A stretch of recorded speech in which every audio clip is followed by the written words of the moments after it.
Selamat siang Bapak Ibu. Sekarang kita masuk perikop yang baru.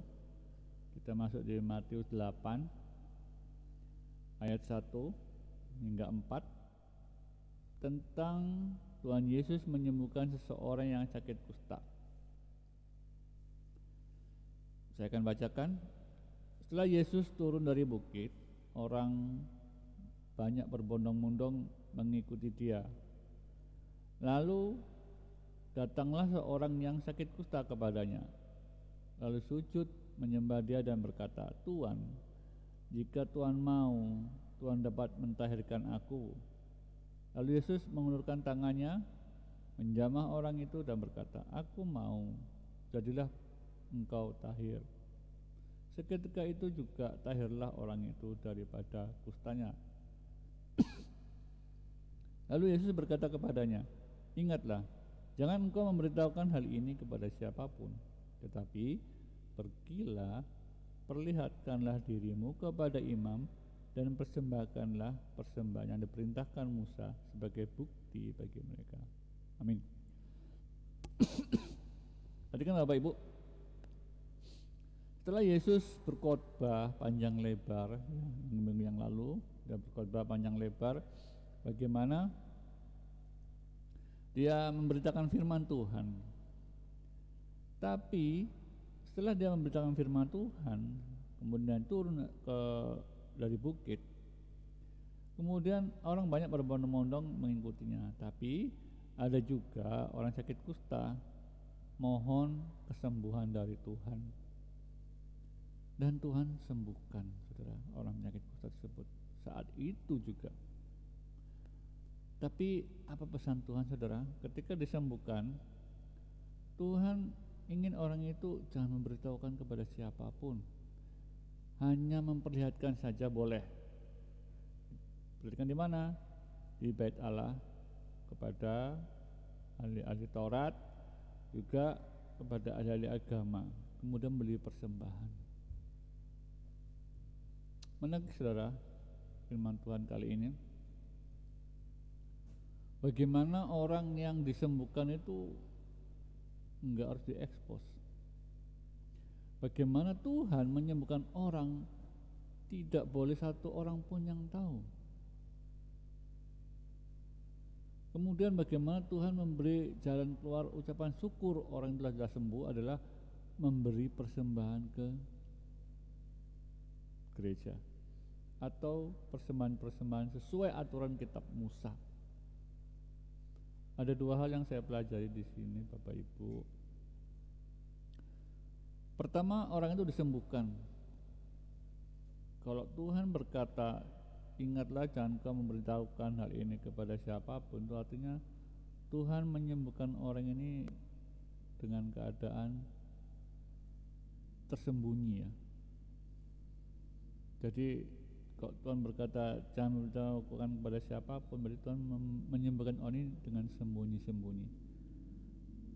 Cuma lalu Tuhan juga memberitahukan orang ini untuk memberitahukan kesembuhannya melalui menampilkan, menunjukkan kepada orang lain bahwa dia disembuh, kepada ahli-ahli agama, sebagai bukti bagi mereka. Nah, satu hal yang saya senang dari Tuhan Yesus dari dulu adalah dia nggak suka ekspos, walaupun dia punya kekuasaan yang luar biasa. Ketika dia membuat satu mujizat apapun juga itu, saudara, dia nggak ekspos. Tidak seperti yang diajarkan oleh beberapa anak-anak Tuhan selama ini, ekspos, memamerkan kekuatan Tuhan kepada orang lain secara besar-besaran sehingga banyak orang jadi takjub. Tuhan nggak mau seperti itu. Tuhan sendiri mengajarkan apabila kita mendoakan orang kemudian sembuh, cukup melakukan hidup ibadah yang betul, beri persembahan gereja. Beda dengan kita yang kita lihat di gereja-gereja maupun media sosial. Orang ketika mengadakan semacam penyembuhan sudah terekspos, kemudian persembahannya pun bisa ke personal, bisa ke orang tersebut, bukan gereja. Perhatikan sini, Tuhan sama sekali tidak meminta persembahan dari orang yang telah sembuh tersebut. Menarik, menurut saya itu menarik sekali bagaimana Tuhan mengajarkan hal yang bagus. Ternyata suatu kesembuhan, suatu mujizat ataupun jalan keluar yang Tuhan berikan kepada kita itu cukup buat kita sendiri aja. Yang penting ada perubahan hidup. Setelah disembuhkan ada perubahan hidup, jadi yang nggak baik menjadi baik dengan menunjukkan sikap kepada orang di sekitar kita tanpa harus keluar-keluar berbicara bahwa Tuhan Yesus menyembuhkan saya dan segala macam. Cukup menunjukkan bahwa kita sebagai orang Kristen dalam kehidupan kita sehari-hari aja cukup, Tuhan bilang. Jadi pelajaran yang nggak pernah diajarkan ya. Jadi kita bisa renungkan bagaimana Tuhan memberitahukan, setiap Tuhan memberikan mujizat, Tuhan mesti memberitahu, jangan beritahukan kepada siapapun. Sering Tuhan berkata seperti itu, karena ini hanya tanda, ya kan, kesembuhan, mujizat, penyelesaian masalah itu tanda. Yang penting itu ketika kita dijamah Tuhan, kita berubah hidupnya. Tuhan maunya seperti itu. Ketika kita dijamah Tuhan, hidup kita berubah. Berikan aturan-aturan yang gereja inginkan, persembahan, perpuluhan, segala macam. Tuhan maunya seperti itu, saudara, Bapak Ibu. Jadi biarlah kita menjadi jemaat yang rendah hati, jemaat yang gak suka pamer tentang kekuasaan Tuhan.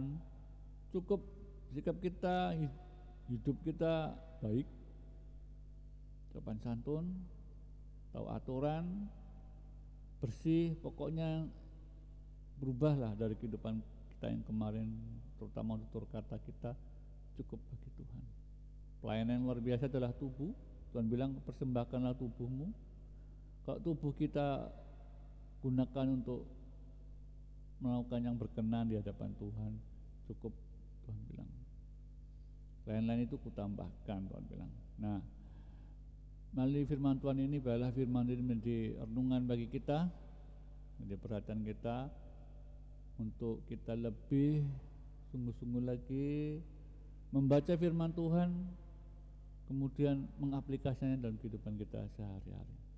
Kira cukup teman kita pada siang hari ini. Terima kasih semuanya, selamat siang.